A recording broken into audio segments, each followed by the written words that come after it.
បាទជំរាបសួរអ្នកទាំងអស់គ្នាចាអញ្ចឹងយើងចូលទៅក្នុងរូបមន្តមួយទៀតគឺរូបមន្តចំណាត់ថ្នាក់ឬក៏ហៅថា rank អញ្ចឹង rank នេះគឺយើងប្រើវាដើម្បីរក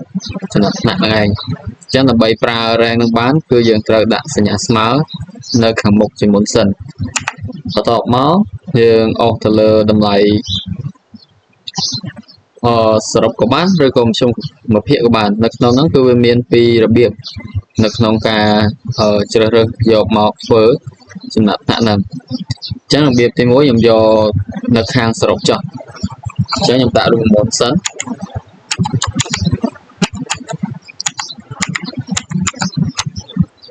បានបញ្ចូលមកយើងអាច select ទៅលើសរុបនឹងមួយតមកប្រើក្បៀសហើយយើងអុសវារហូតទៅដល់ក្រោមអញ្ចឹងនៅក្នុងការធ្វើបែបនេះគឺមានន័យថាវាប្រៀបធៀបពីចំណាត់ថ្នាក់ប្រៀបធៀបពីចំណុចខាងលើនេះរហូតមកដល់ទាំងអស់ហើយវាក៏ប្រៀបធៀបជាមួយខ្លួនវាដែរថាធំជាងឬក៏តូចជាងនៅក្នុងរូបមន្តរបស់ចំណាត់ថ្នាក់ហ្នឹងអញ្ចឹងវាប្រៀបធៀបរហូតទៅបានវាចេញជាចំណាត់ថ្នាក់ឲ្យយើងឃើញអញ្ចឹងនៅក្នុងការប្រើប្រាស់នេះបើសិនជាយើងដាក់ធម្មតាបែបនេះដាក់ធម្មតាបែបហ្នឹងពេលយើង enter ទៅគឺវាចេញចំណាត់ថ្នាក់ឲ្យយើងហើយតែបើសិនជាយើងអុស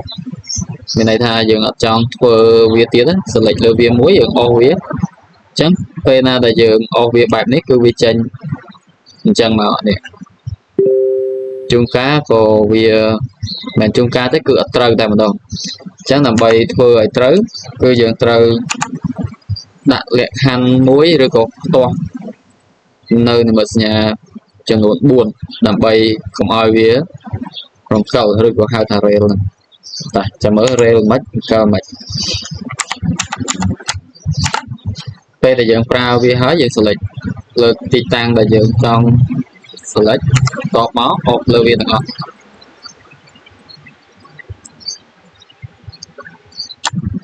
អញ្ចឹងយើងបិទវងកញ្ចក់ទៅវិញហើយដាក់ដុល្លារចំនួន4កន្លែងទី1ខ្ញុំផ្ទាស់នៅកន្លែងនេះមួយពីមុខពីក្រោយបែបនេះមួយទៀតចុងក្រោយនេះមួយទៀតចឹងមានចំនួន4ហ្នឹងតមកយើង enter មកគឺវាចេញចម្លើយមកឲ្យហើយនៅពេលដែលយើងអុសគឺវាដំណើរការត្រូវនេះវារេវតែ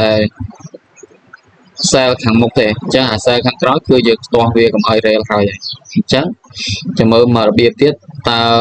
rail មិន rail មិនអញ្ចឹងនៅក្នុងរបៀបទី1នេះគឺខ្ញុំបញ្ចប់តាមប៉ុណ្ណាហើយចាំចូលមករបៀបទី2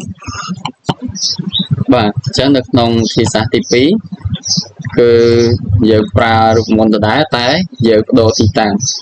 រូបមន្តទី1ឬក៏របៀបទី1ហ្នឹងយើងប្រើវានៅក្នុងសរុបអញ្ចឹងសារនេះយើងប្រើនៅក្នុងមធ្យមភាគវិញម្ដងអញ្ចឹងយើងដាក់ស្មើ rank បើកមុខកញ្ចក់មកតបមកយើង select ទៅលើមធ្យមភាគនៅលើគេបៀសមួយតបមកយើងអុសលើវាទាំងអស់អញ្ចឹងបញ្ជាក់ម្ដងទៀតបើសិនជាសារមវត្ថុនេះអត់តន់សារមវត្ថុអស់ទេឬក៏ធ្វើវាអត់តន់អស់ទេយើងធ្វើវាឲ្យសិនចាំយើងធ្វើចំណាត់ថ្នាក់តែអញ្ចឹងទេវាអត់ដំណើរការត្រឹមត្រូវទេណាហើយកន្លែងដែលខ្ញុំថា rail ណាវា rail យ៉ាងម៉េចចាំមើលខ្ញុំធ្វើឲ្យមើលអញ្ចឹងនេះយើងអត់បានដាក់ដុល្លារទេអញ្ចឹងពេលដែលយើងអុសលើវាចាំមើលចូលមកចំណុចនេះឃើញកន្លែងប្រៀបធៀបវា rail អញ្ចឹងកាលណាតែវា rail បែបនេះខាងលើវាអត់បានប្រៀបធៀបទេវាប្រៀបធៀបតែខ្លួនវាហើយនឹងខាងក្រោមចុះទៅណាអញ្ចឹងវានៅតែលេខ1លើគេអញ្ចឹងបើសិនជាយើងអត់បានដាក់សញ្ញាដុល្លារឬក៏និមិត្តសញ្ញាអ្វីមួយដើម្បីផ្ទាស់វាទេ គឺវារេលបែបហ្នឹងធ្វើឲ្យយើង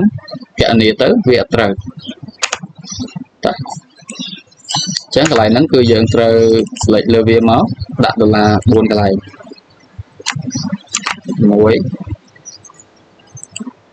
អបបអាហ្នឹងខាងក្រោយគេហ្នឹងយើងដាក់ដុល្លារពីមុខពីក្រោយចំនួន4កន្លែង